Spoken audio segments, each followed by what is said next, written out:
Naomi Home presents the Elle Adjustable Swivel Leather Barstool Assembly video. Before we begin, please make sure to have the assembly instructions on hand to follow along and have all the parts listed. This bar stool comes as shown with an airlift handle to adjust height and freely move around in place. To get started, place the connector onto the base. Insert the internal support and remove the cover on top. Now, insert the chair support onto the internal support.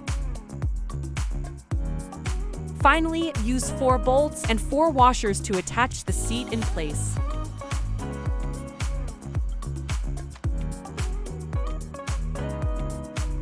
And there you have it! Your Elle Adjustable Swivel Leather Bar Stool is complete and ready for use.